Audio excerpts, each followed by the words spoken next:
ci turu baay bi ak doom ji ak xel mu sell mi amiin. na barkeb Yeesu Krista suñu borom ak cofeeluk yàlla ak xel mu sell mi ñu boole ànd ak yéen yépp.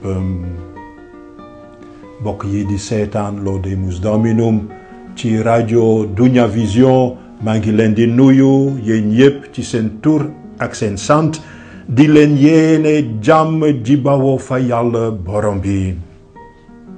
moom bëggul leen nen lu dul ëmbe ñu cofeelam di ñu aar. lu jiitu tey ci dimanche bi topp xewum Pentecôte ñu ngi xumbal am xew muy fàttali suñu yaxu ngëm maanaam kumpak trinité bu sell bi. ci jenn yàlla daal lañu gëm. nous sommes des monothéistes. waaye benn chrétien ñemewu la weddi ne yàlla ci mbaaxam feeñalal ñu boppam ndànk-ndànk rawatina jaarale ko ci Yeesu Krista suñu borom. Yeesu moo ñu jokka xamal jenn yàlla ni baay bi doom ji ak xel mu sell mi. nañu jege kumpak ngëm gi ak wekk gu rëy. ci ñaareelu wàll wi dinañu wéyal suñu gëstu bi jëm ci ñaan gi ñu Yeesu borom bi jéemantal di suñu baay. tey dinañu teg bët ci mbooleem juróom-ñaari ñaan yi, l'ensemble des 7 demandes du Notre Père. ci wàllu prier avec les psaumes dinañu ñaanandoog ñeen psaume 33. borom bi dafa ñu sopp looloo tax ñu teg suñu yaakaar jépp ci moom. wàllu bu mujj bi mbokk yi tey dinañu gunge ñeent ñi bokk ci équipe Notre-Dame te ñoom dem nañu dëkkub Sédhiou ngir taseek aji sey ñu bëgg a xam seen mouvement les équipes Notre-Dame. ànd ak waa diocèse Kolda nañu déglu xibaar bu neex bi ñu waa équipe Notre-Dame bëgg a xamal.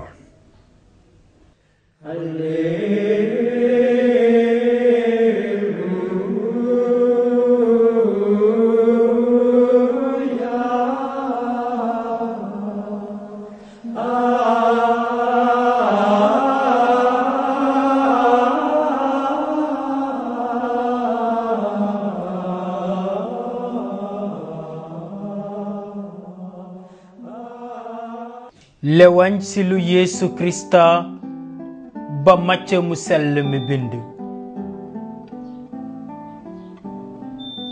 ca jamonoy Paak ja fukki taalibe ya ak benn dañu dem Galile ca tund waleen Yeesu tegtaloon. ba ñu ko gisee ñu sujjóot ci kanamam, waaye ñenn ca ñoom am xel ñaar. noonu Yeesu dikk daldi wax ak ñoom ne jox nañu ma bépp sañ-sañ ca asamaan ak ci suuf si. dem leen kon def xeet yi yépp sumay taalibe di leen batise ci turu baay bi ak doom ji ak xel mu sell mi te jàngal leen ñu topp la ma leen yebal lépp. te na leen wóor ne maa ngi ak yéen bés bu nekk ba ca mujjug jamono. baatum borom bi.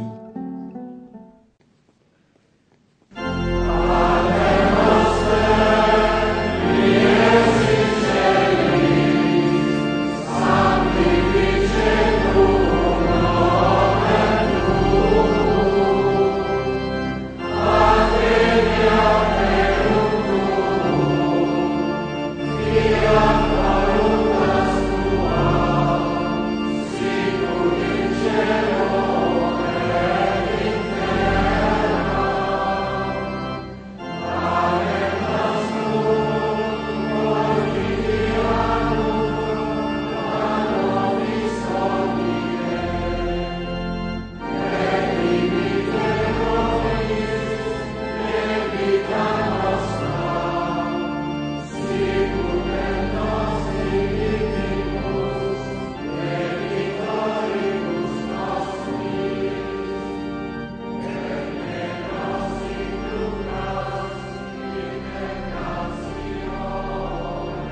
sumay mbokk yi ànd ak Thérèse Lisieux mu sell mi la petite Thérèse bëggoon naa ubbi njàngale mi ak génne ci kàddoom yu siiw maanaam tout est grâce lépp barke la ci émission bu nekk dale ko lu ëpp ñeenti weer yàlla may nañu barkeb mën a gëstu ànd ak yéen ci ñaan gi sut ñaan yi yépp di ñaan gi ñu borom bi Yeesu jàngal te ñu tuddee ko ñaanu borom bi di suñu baay le Notre Père ci toflinu njàngale yi àgg nañu ci juróom ñeenteel mi xam nànd ak yëg xóotaayu ñaan googu duñu ci pare ngir feeñal xóotaayam Augustin mu sell mi mës na ko méngaleek ñaari mbabulaan deux abîmes nii la ko waxee ci latin abyssus abyssum invocat l'abîme appelle l'abîme mbabulaan maa ngi woo meneen mbabulaan Augustin jukki na baat boobu ci soom 49 di soom bi di nit di waxe nu mu bëggee ak namm yàlla ci nameel gu taratar ak baat yi la soom bi tàmbalee ni kéwél gu mar di wute ndoxum dex noonu la suma fit di wute yow suma yàlla suma fit dafa mar yàlla yàlla ji dund comme un cerf altéré cherche l'eau vive ainsi mon âme te cherche toi mon Dieu mon âme a soif de Dieu le Dieu vivant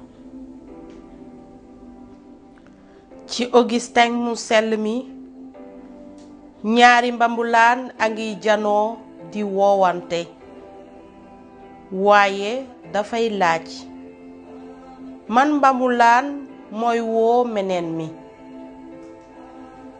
ci genn wet nit ak mbambulaanu xolam mi fees ak toskareem sa misère soxlaam ak bàkkaaram yi ci geneen wet yàlla ak mbambulaanu màggaayam darajaam ak yërmandeem ci ñaanu sunu baay toskareb doomu aadama saa ngi janook yërmande yàlla ji amul àpp ci njàngale yu weesu teg nañu bët ci baat yi di ubbi ñaanuk borom bi muy sunu baay bi ci asamaan notre Père qui es aux cieux daanaka baat yi lañuy fëgge ci buntu xolub yàlla lu ni mel lañuy baaxoo def bu ñu bëggee dugg ci suñu këru xarit di nga fëgg ci buntam di ko woowee turam loolu lañuy def ci ubbiteeb suñu baay à la porte d'entrée du Notre Père nañu xoolaat li ñu jàng ak nand ba pare borom bi Yeesu may nañu sañ-sañu tudde yàlla Abba papa baay namu ko baaxoo woon a tudde moom te apôtar ya dégg ko ca toolu Getsemani te it duñu ko tuddee suma papa waaye suñu baay suñu papa gis nañu itam ni suñu boobu yaatoo ndaxte yàlla ubbil nañu juróom benni jaww 6 espaces infinis yow di jiitu ji moo di génn kóllëre gi dox suñu digganteek moom, l'espace d'une relation filiale. ñaareelu jaww ji moo di kóllëre gi sax ba faw, l'espace de fidélité éternelle au-delà de la mort. ñetteelu jaww ji moo di kóllërek Trinité bu sell bi, l'espace de l'amour de Dieu qui est pure relation. ñeenteelu jaww ji moo di jàngu bi, l'espace ecclésial. juróomeelu jaww ji moo di kóllëre yi ci diggante jàngu yi xaajaliko, l'espace œcuménique. juróom benneelu jaww ji moo di kóllëre gi ëmb doomu aadama ci sépp, l'espace de l'humanité et de son histoire tout entière. jaww yooyu yépp a ngi daje ci baat bi ubbi ñaanuk borom bi, maanaam sunu. bu may wax sunu dafa mel ni jaarale ko ci man, mbabulaan mu xóot te yaatoo ngi woo yàlla. bu ñuy tuddee yàlla baay bi ci asamaan, Père qui est aux cieux, dañuy xelmati màggaayam ak darajaam ji ci ànd. meneen mbabulaan maa ngi. Augustin mu sell mi wax na dëgg bi mu nee, Abyssus abyssum invocat, l'abîme appelle l'abîme.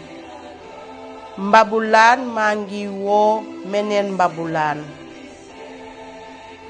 bu ñu duggee suñu këru baay bi ci asamaan, dañuy indi juróom-ñaari ñaan.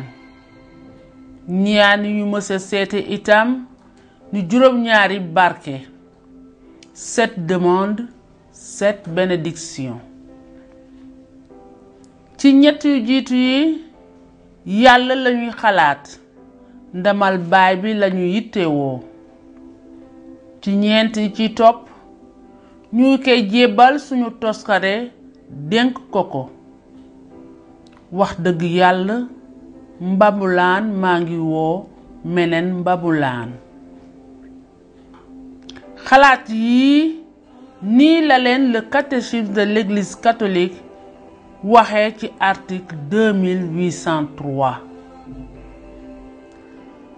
Après nous avoir mis en présence de Dieu notre Père pour l'adorer, l'aimer et le bénir, l'esprit filial fait monter de nos cœurs cette demande, cette bénédiction. Les 3 premières, plus théologales, nous attirent vers la gloire du Père. Les 4 dernières, comme des chemins vers lui, offrent notre misère à sa grâce. L'abîme appelle l'abîme. dafa mel ni ci ñaanuk sunu baay, ñaari douce, 2 vagues ñu ngi toppalante. bu jiitu baa ngi jublu ci yàlla sax-sax, ñaareel baa ngi ñuy yóbbu fa moom ànd ak sunuy soxla, sunuy bàkkaar ak toskare. nañu jëkkateeg bët ci douze bu jiitu bi. Le catéchisme de l'Église catholique dafa koy firi ci article 2804. 12 bu jiitu bi, la première vague des demandes dafa ñu yóbbu fi yàlla ngir yàlla, vers lui, pour lui. loolu tax ñuy naan sa tur, sa nguur, ta volonté, loo bëgg. bañ a wax suñu, waxatuma suma. ku sopp dëgg-dëgg dafay jëkk xalaat ki mu sopp. suñu soppee suñu baay bi ci asamaan dinañu ko jëkka itewoo. looloo tax ci ñetti ñaan yu jiitu yi duñuy tudd suñu bopp. waaye ndax ñetti ñaan yi doon ñaan tigi bañ a doon yuuxub coy, baat yooyu war nañoo jibbee ci suñu xol di feeñal jikko ñu bëgg a booleeg baat yooyu. yan jikko ñoo war a ànd ak ñetti ñaan yu jiitu yi? foog nañu ne jikko yu gën te di jibbee ci suñu xol nañu leen jëlee ci borom bi Yeesu, jéem leen a roy. nañu seeti jikko ja jibbe woon ca xolam ca waxtoom yu diis ya. ñaar yi lañu gis, maanaam bëgg-bëggam gu tar, son désir ardent, ak njàkkareem, son angoisse, ndax ñu may Yàlla baayam ndam li mu yeloo. Lewansilu Luk mu sell mi dafay seede bëgg-bëggam ak njàkkareem gu tar googu. Par exemple, nii la Luk mu sell mi ubbee Lewansil bi nettali reer bu mujj ba, di seede bëgg-bëgg gu tar gi ci xolub Yeesu. ba waxtuy reeru Paak ja jotee, Yeesu dafa dënnu ànd ak apôtar ya. mu ne leen, bëgg naa yéene, j'ai désiré d'un grand désir, lekk Paak jile ak yéen balaa may sonn. ñun itam bu ñuy ñaan ñetti ñaan yooyu di ñaani duus bu jiitu bi, nañu leen ñaaneek bëgg-bëgg gu tar, d'un désir ardent, jëmale fa Yàlla. Njàkkare ja nekkoon ca xolub Yeesu, son angoisse, nii la ko Luk mu sell mi seede. ca jamono jooja, Yeesu dafa doon wax taalibeem ya ne, dikk naa ngir indi safara ci àddina si, te maa ko bëggoon mu tàkk xaat. war naa jot ci ab batise, ni ma jàqee ngir mu mottaliku. Je suis venu apporter un feu sur la terre, et comme je voudrais qu'il soit déjà allumé, je dois recevoir un baptême, et quelle angoisse est la mienne jusqu'à ce qu'il soit accompli. ñun itam bu ñuy ñaan ñetti ñaan yooyu di ñaani duus bu jiitu bi, nañu leen ñaan ni Yeesu, am jàkkare ci mbirum nas bu xóot bi Yàlla bëgg a mottali ndax cofeelam. nañu xam ak gën a fàttaliku ne Yeesu moonu jëkk ñaan naan, na sa tur sell, na sa nguur dikk, loo bëgg na am ci suuf naka ca asamaan. ndax ñaanam yi nangu nañu? waaw, ci moom nangu nañu. kañ? ba mu jébbaloo ci Yàlla ca croix ba. ci deeyam la sellale turu Yàlla, ci la nguurug Yàlla dikkee, ci la mottalee coobarek baayam. nun bu ñuy ñaan ñetti ñaan yooyu, dañuy wax suñu yaakaar ne bés turu Yàlla dina sell, nguuram dina dikk, coobareem mottaliko. ca bés booba Yàlla dina doon lépp ci ñépp, tout en tous. xalaat yi ñu jéemee firi duus bu jiitu bi, la première vague de 3 prières, ni la leen le catéchisme de l'Église catholique waxee ci article 2804. La première vague nous porte vers lui, pour lui. Ton nom, ton règne, ta volonté. C'est le propre de l'amour que de penser d'abord à celui que nous aimons.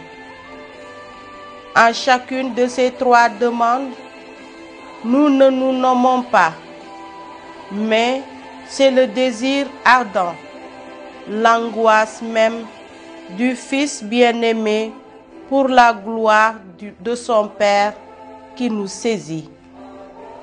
Que soit sanctifié, que vienne, que soit faite. Ces trois supplications sont déjà exaucées dans le sacrifice du Christ Sauveur.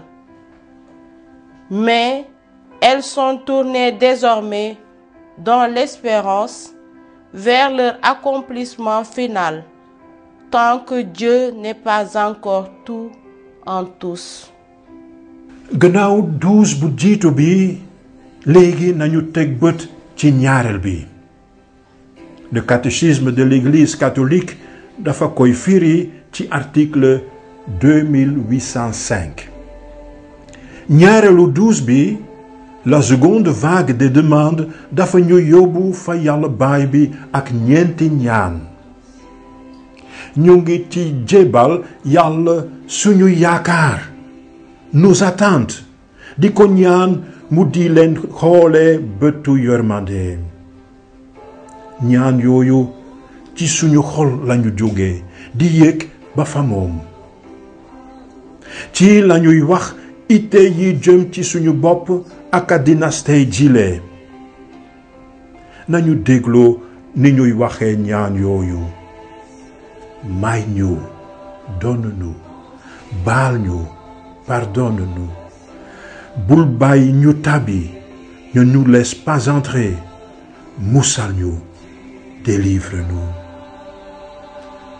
bu ñu leen di xool fu gën a jege nañu gis ne ñeenteelu ñaan gi ak juróomeel gi dañuy laal suñu dunduk bés bu nekk.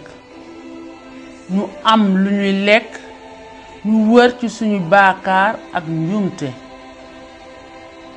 ñaari ñaani mujj yi dañuy jëm ci suñu xeex ndax dund gi avec majuscule, am ndam, mën a daan fiir yi ak lu bon.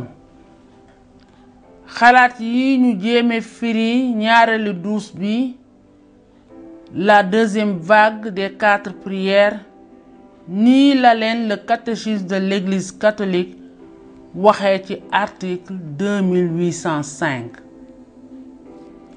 La seconde vague de demandes se déroule dans le mouvement de certaines épiclèses eucharistiques. Elle est offrande de nos attentes et attire le regard du Père des miséricordes.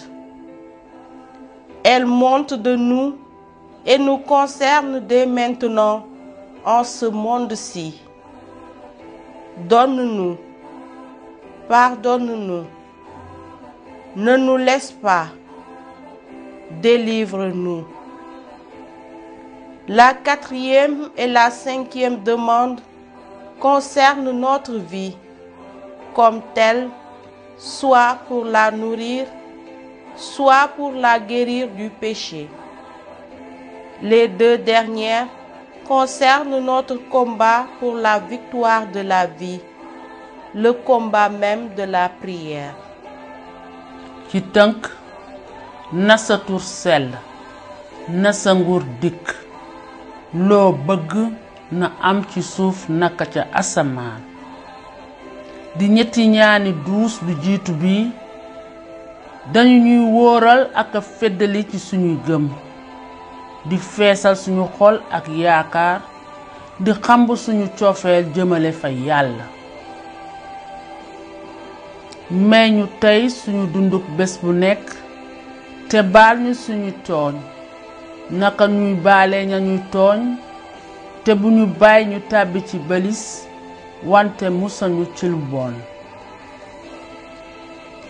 di ñeenti ñaani ñaareelu duus bi nañu leen di ñaan du ku nekk di xalaat boppam rekk du ngir suñu mbokk yu ñu jege rekk waaye na suñu boobu yaatu ba fa yaatu mën a yem yaatu ni juróom benn jaww yi ñu xam nañu ñaan ñeenti ñaan yi ngir waa jàngu yi yépp catholique yi bokk ci jàngub Rome chrétien yi nekk ci jàngu yi xaajaliku waaw doomu aadama si sépp xalaat yi nii la leen le catéchisme de l'Église catholique waxee ci article 2806. Par les 3 premières demandes, nous sommes affermis dans la foi, emplis d'espérance et embrasés par la charité.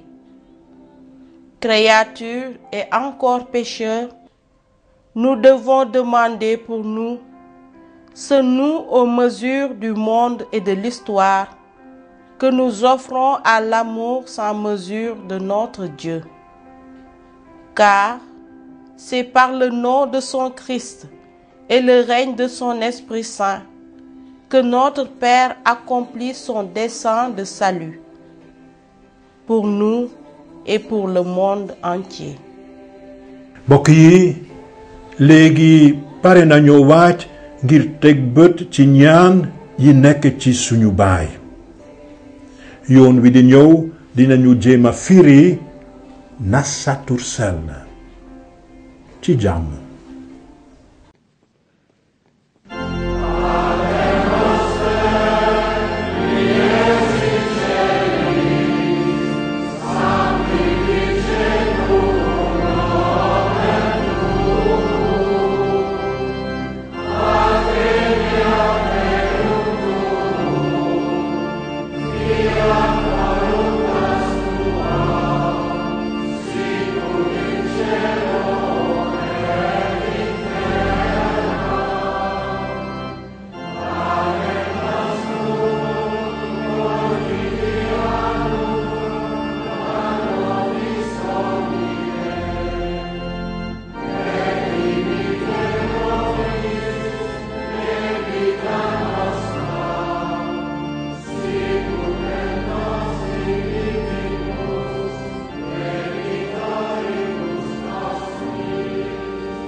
bég leen ci borom bi yéen ñi jub yéen ñi gore yéen a yeloo cant sant leen borom bi ci kooraa bi xalama leen ko ci sitaar bu am fukki buum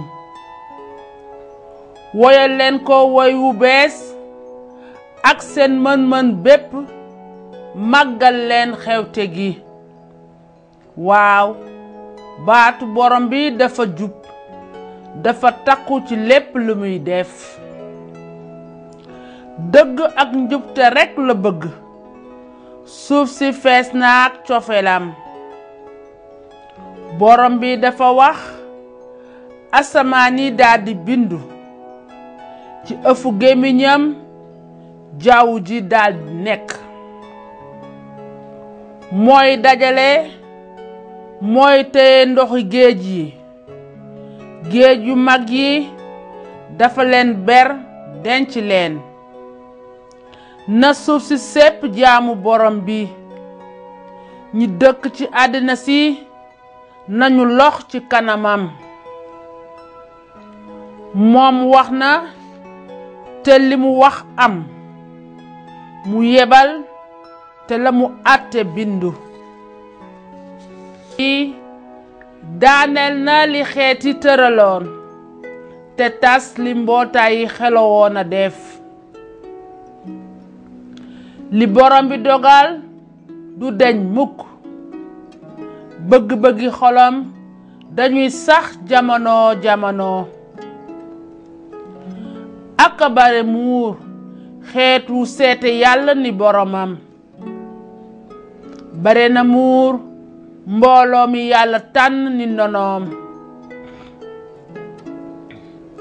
borom baa ngi tollu ca kaw asamaan di seppali mu ngi gis bépp doomu aadama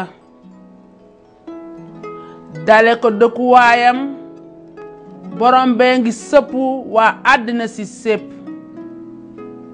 moom mi bind xolu ku nekk xam na bu baax seeni jëf yépp muccuk buur ajuwul ci xareem ndamal xarekat bi du ci dooleem ab naxe la ngir ki teg ndamam ci kaw fas yi ab xare du maye mucc gi yàlla ngi sàmb ñi ko ragal ñi wekk seen yaakaar ci cofeelam ndax musal leen ca deega te sàmm seeni fan ci jamono bekoor suñu fit a ngi xaar borom bi moo di suñu ndimbal ak suñu yirukaay suñu mbégteem xool ci moom la jóge suñu kóolutee ngi ci turam wu sell wi borom bi na sa cofeel nekk ci ñun nu ñu defee suñu yaakaar ci yow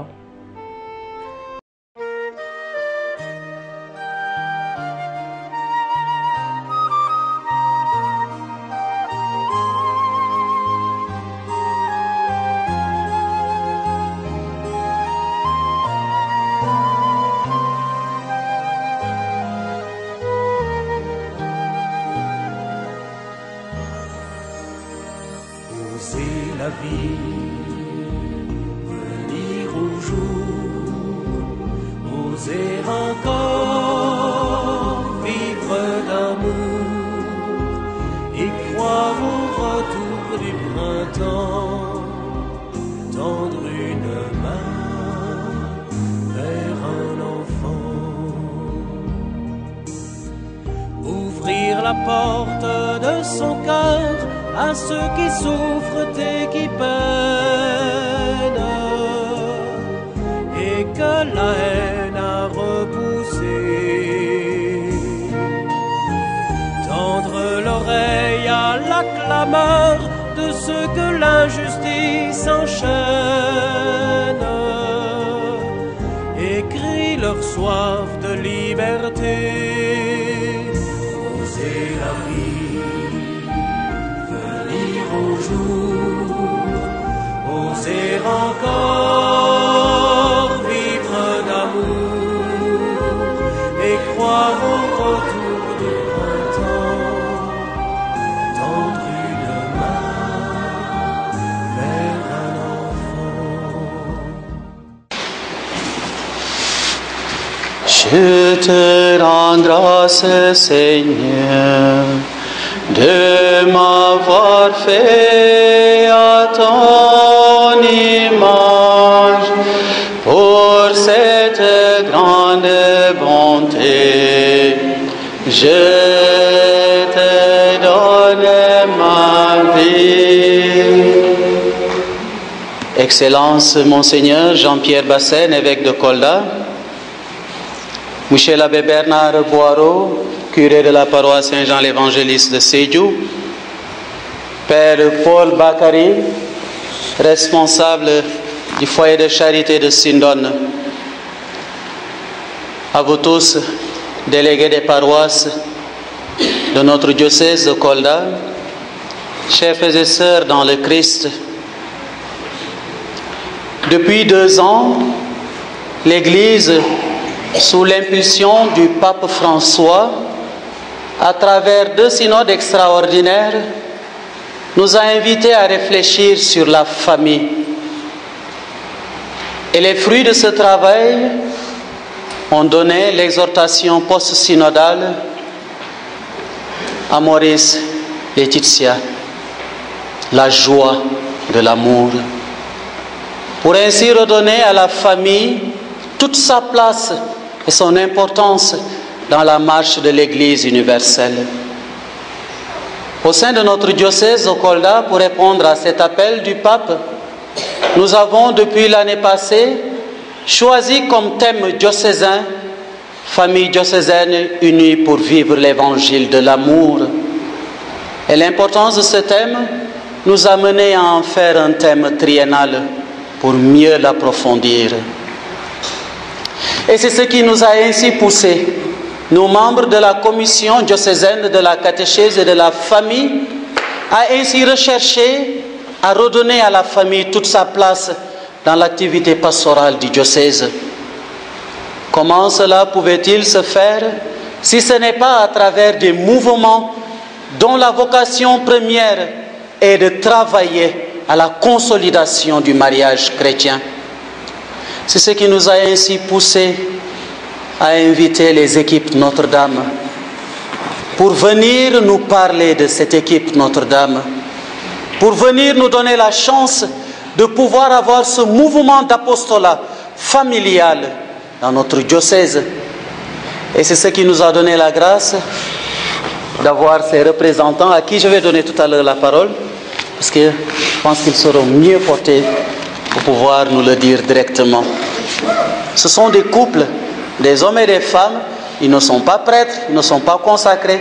Ce sont des couples qui sont là et qui depuis des années travaillent avec d'autres couples à consolider, à donner tout son sens à la famille. C'est pourquoi j'aimerais, Excellence, tout en vous renouvelant notre reconnaissance pour tout ce que vous faites, pour nous soutenir dans ce travail que vous-même nous avez confié, j'aimerais encore vous dire un grand merci pour avoir accepté de venir présider cette célébration eucharistique qui pour nous revêt un double sens. Au-delà de l'anniversaire du diocèse que nous célébrons en ce jour, nous espérons que ces 18 ans alors consacrent aussi la naissance d'un nouveau mouvement d'apostolat dans notre diocèse à travers les équipes Notre-Dame. Ce n'est qu'un souhait pour le moment. Nous allons continuer tout à l'heure les travaux et on espère que grâce aux échanges que nous aurons, nous pourrons constituer ces équipes Notre-Dame dans notre diocèse. D'ores et déjà, je tiens à vous dire encore un grand merci au nom de mon Père évêque ici présent, qui aura l'occasion de le faire. Dire un grand merci à tous ces couples qui sont sortis des différentes paroisses du diocèse, à l'exception de quelques-unes. Dire un grand merci à la paroisse de Sédhiou qui nous a accueillis pour cette première édition du pèlerinage diocésain des familles. Ce n'est qu'une première édition, c'est pourquoi on n'est pas très nombreux, parce qu'il faut calculer aussi sur les moyens de bord. Et on espère que d'ici 2 à 3 ans, on pourra alors faire un grand pèlerinage diocésain de toutes les familles du diocèse de Kolda. Nous confions tout cela à la divine protection de la Vierge Marie, notre Mère, qui est aussi la protectrice des équipes Notre-Dame. Un grand merci.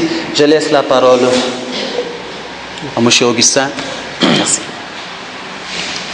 Merci, Abbé. C'est une grande joie qui nous anime de venir ici et de partager avec vous cet anniversaire.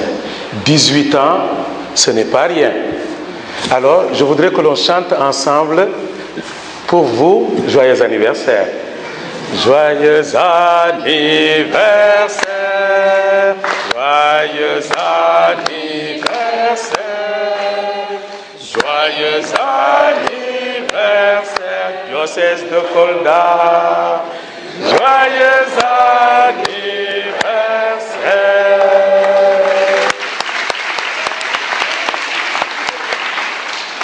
Nous venons de vivre Pâques.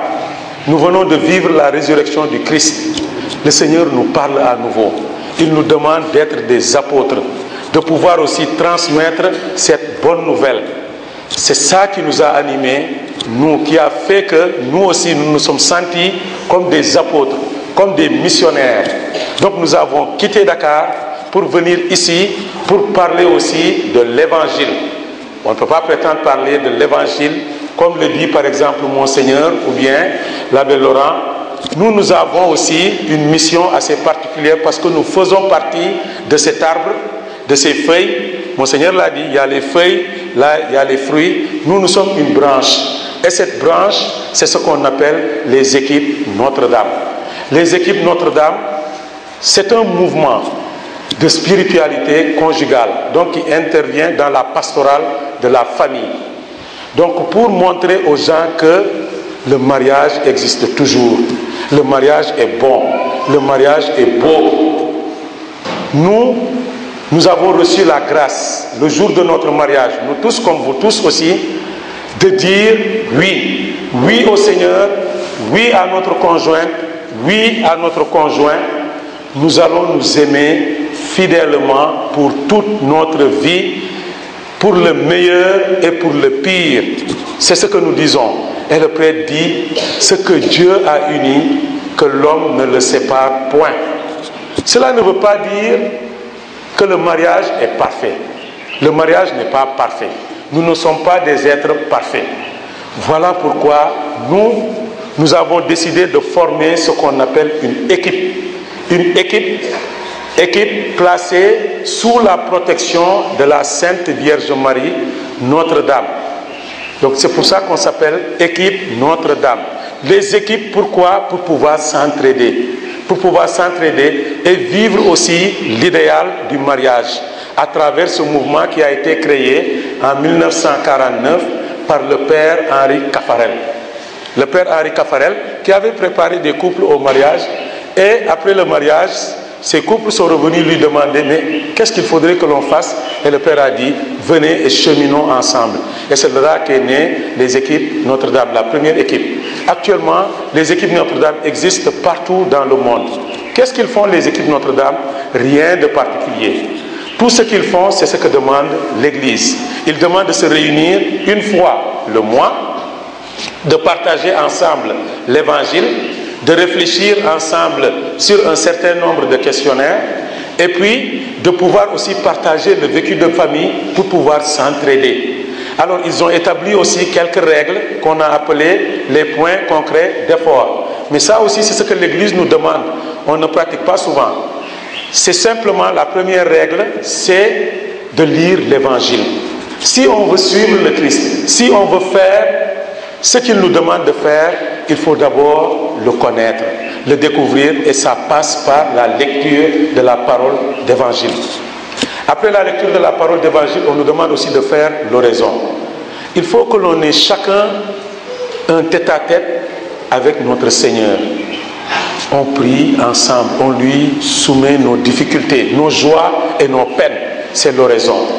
On demande aussi, on est couple, de pouvoir prier ensemble. Si vous êtes ensemble tous les deux, le Seigneur l'a dit, là où 2 ou 3 sont réunis, je suis au milieu de vous. Donc si monsieur et madame sont là ensemble, ils demandent quelque chose au Seigneur, il va l'accorder. Voilà pourquoi il est important que l'homme, le mari et la femme doivent prier ensemble. Ensuite, après la prière conjugale, nous avons ce qu'on pourrait appeler la spécificité peut-être des équipes Notre-Dame, c'est le devoir de s'asseoir. on demande à chaque couple, une fois le mois, de prendre un temps, seul à seul, en présence du Seigneur. On peut le manifester par une bougie, d'être là, de prier d'abord ensemble et de pouvoir calmement parler de votre vie conjugale, de ce que vous vivez, des difficultés, des hauts et des bas, de l'éducation des enfants, etc., etc. Donc c'est ça qu'on appelle le devoir de s'asseoir. Mais ce n'est pas un tribunal. Ce n'est pas on se met là et puis le mari qui va pouvoir dire à la femme, voilà, tu n'as pas fait ceci, tu n'as pas fait cela, etc. La femme aussi, j'ai l'occasion de pouvoir te dire, Niga Mel, etc. et tout. Non, c'est simplement pour parler ensemble, calmement, et essayer d'évoluer. Ensuite, il y a l'autre règle de vie, c'est la retraite. On demande à chacun, à chaque couple de préférence, une fois l'an, de se recueillir, d'aller dans un endroit, de participer à une retraite qui va être prêchée par un prêtre pour nous rappeler un peu notre condition et la relation que nous devons avoir avec notre Seigneur. Et puis il y a la règle de vie. Règle de vie veut dire quoi? Chacun, comme nous sommes des pécheurs, nous n'agissons pas toujours selon la volonté de notre Seigneur. Nous pouvons prendre un engagement, un petit, nous dire ce mois-ci, comme j'ai l'habitude de faire quelque chose à mon épouse et elle n'est pas contente, je vais essayer de faire l'effort pour m'améliorer un peu dans ce sens-là. Donc c'est ça la règle de vie. La femme aussi peut faire pareil. Vous pouvez même prendre aussi une résolution à deux ou bien en équipe. Donc ces équipes, l'ensemble des équipes, donc une équipe est constituée de 4 à 7 couples. 4 à 7 couples forment une équipe. Et l'ensemble des équipes forment ce qu'on appelle un secteur. Actuellement, au Sénégal, nous avons 2 secteurs, principalement basés à Dakar et à Thiès, ainsi qu'à Mbour. Nous espérons et nous croyons fortement qu'ici même, à Sédou, ou bien dans le diocèse de Kolda, il y aura au moins un secteur.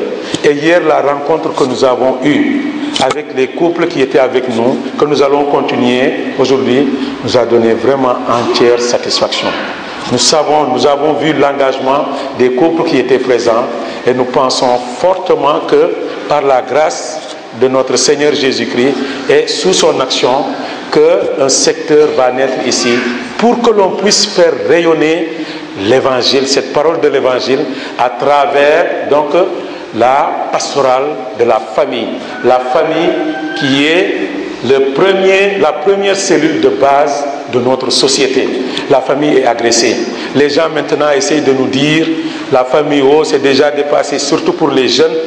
Monseigneur l'a dit tout à l'heure, c'est vrai que dans nos familles maintenant on ne se marie plus. Les gens ils hésitent parce qu'ils pensent que dans le mariage il y a quelque chose. Alors c'est de notre devoir de pouvoir témoigner que le mariage est beau. En tout cas nous, on est là. Eux ce sont nos anciens, ils sont mariés depuis 1996, ça fait 22 ans. Nous nous sommes mariés depuis 1997. On est là jusqu'à présent, ça fait 21 ans. Et on s'aime comme au premier jour. Comme au premier jour. Voilà, et c'est ça que nous voulons présenter avec votre aide. Parce que nous seuls, ce n'est pas possible. Ici, il faut faire comprendre à tout le monde que le mariage est beau parce que Jésus-Christ est là. Jésus-Christ est notre fondation. Et quand il est notre fondation, nous avons bâti les liens de notre mariage dans cette fondation. Le vent va passer, c'est-à-dire les difficultés, la tempête, tout va passer, mais notre foyer restera uni. Voilà donc ce que nous voulons témoigner à travers les équipes Notre-Dame. Je vous remercie.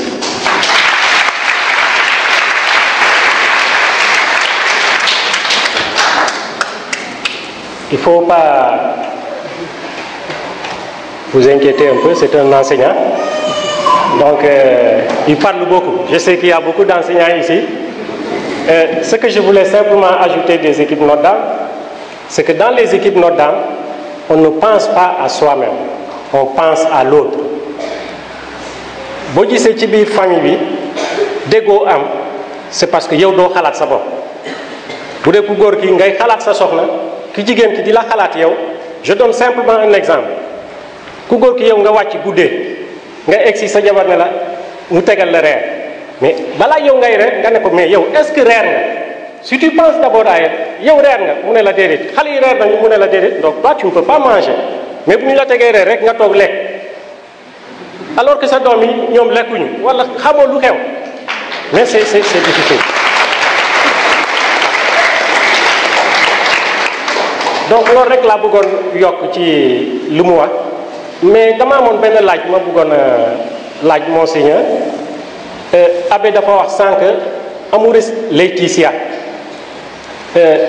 xam naa peut-être que le livre n'est pas arrivé par là mais je ne sais pas sama soxna si moom avec le père Herman peut-être avec la radio Espérance chaque jour am nañ ci wax buñ ciy wax mais li ma ci jaaxal rek pape bi lu mu wax ci livre bi dans la famille mais je me demande ku xamul quelqu'un qui n'a pas vécu ak jigéen yow tu n'es pas marié avec une femme xamoo li nekk ci biir famille bi nga mën a xam li famille bi di dund c'est-à-dire il faut lire ce livre là pour se dire que mais ce pape là fan la jëlee information bi alors dama bëggoon laaj monseigneur bu gisee pape bi ne ko dañuy laaj moom information yu mu wax ci biir Amoris Laetitia fan la ko jël.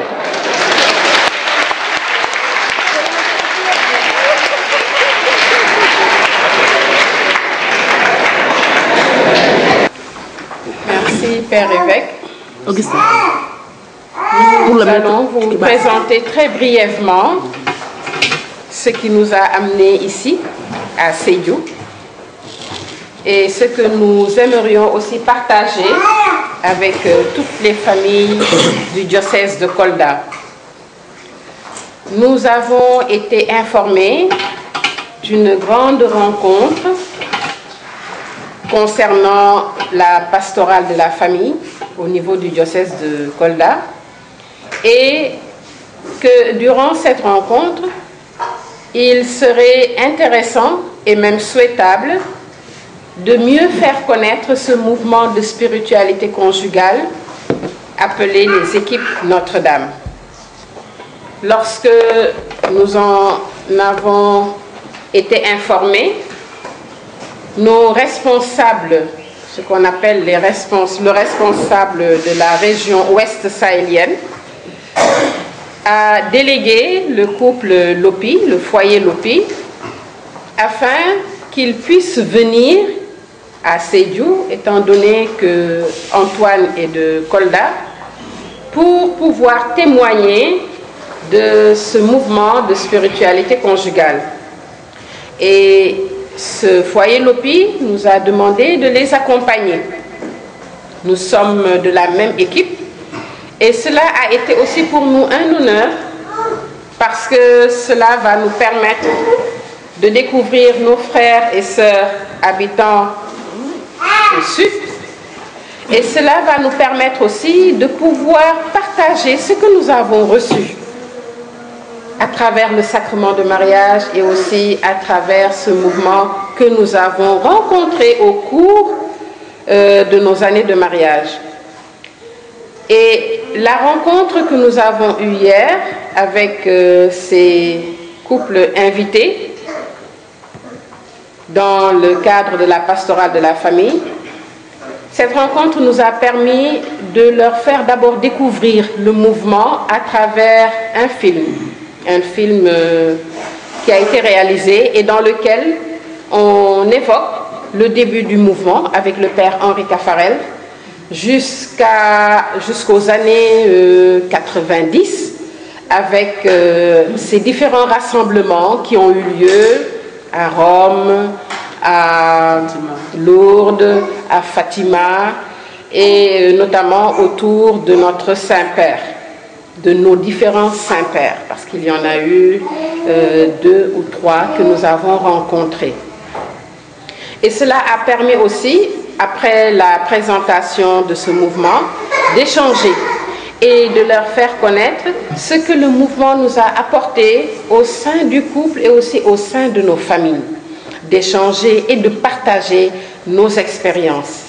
Parce que nous sommes convaincus que malgré que nous soyons différents, mari et femme, malgré que dans chaque couple, chacun vient avec son histoire personnelle, malgré le fait que chaque couple est différent de l'autre.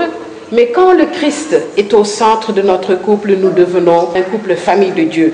Et c'est cela que nous avons voulu partager avec eux et leur montrer que ce n'est pas parce que moi je suis de Thiès, moi je suis d'Europe, moi je suis d'Afrique, moi je suis d'un autre continent. Ce qui est important, c'est de mettre le Seigneur Jésus au sein du couple et de vivre cette spiritualité conjugale en annonçant les merveilles que le Seigneur réalise chaque fois dans le foyer. Et aujourd'hui, nous voulons simuler ce que c'est qu'une réunion d'équipe. Parce que quand on parle des équipes Notre-Dame, c'est plusieurs équipes qui se regroupent et qui constituent ce qu'on appelle un secteur. Maintenant, ces équipes-là, elles fonctionnent. Et elles fonctionnent au jour le jour, chaque jour. Il faut que nous puissions leur montrer comment l'équipe, quand elle se rencontre mensuellement, quel est le déroulement de la réunion d'équipe. Et nous allons simuler cela pour leur permettre, eux aussi, une fois que les équipes seront constituées, s'ils le veulent, qu'ils ne puissent pas avoir de difficultés à pouvoir faire fonctionner aussi leur équipe, parce qu'ils savent déjà quelles sont les étapes de la réunion d'équipe. Pourquoi cela? Pour leur permettre en même temps de soulever des interrogations, parce que cela ne manquera pas. Pour leur permettre aussi de pouvoir dire quelles sont leurs réticences. Parce que dans chaque localité, il y a des réalités qui sont différentes. Et il serait important que ces réalités-là, que nous puissions en discuter pour lever ces freins. Parce que ce sont des freins, parfois des blocages. Et leur montrer que le Seigneur, partout où il passe, il ne laisse que la paix. Partout où il est, il ne veut que la paix, il ne veut que la joie, il ne veut que l'amour. Il est lui-même amour, Dieu est amour. Et il faut que cet amour-là, que nous puissions le vivre, le sentir et le faire rayonner. Et pourquoi le faire rayonner? Parce que le monde de notre Seigneur, c'est un monde d'amour. Et il faut que ce témoignage d'amour rayonne d'abord au sein de nos familles, que les gens puissent se dire, mais tiens, mais attendez, c'est pas telle famille, comment se fait-il que maintenant ils aient l'air métamorphosés? On a l'impression qu'il y a un vent qui est passé dans cette maison. Mais ce vent, ce souffle-là, c'est le souffle de l'Esprit de Dieu qui est venu habiter en eux et qui va leur permettre de pouvoir partager ce rayonnement d'amour partout où ils seront. Les rayons de l'amour partout, partout, partout. Voilà un peu l'objet de cette rencontre d'aujourd'hui. Merci. Merci.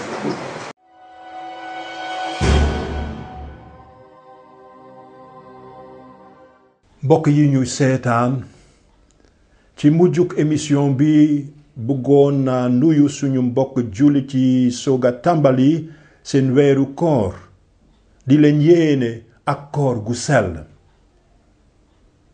kuréel bi ànd ak pa bi di toppatoo waxtaan wi diggante diine yi, le Conseil pontifical pour le dialogue interreligieux, yónnee na leen benn bataaxal. may leen ma jukki ci kàddu yu néew yi.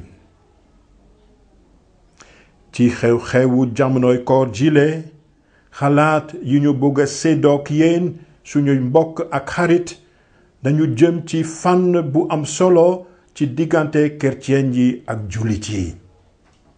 maanaam faaw ñu weesu xelum jongante bi ñu dëkkee te di liggéeyandoo.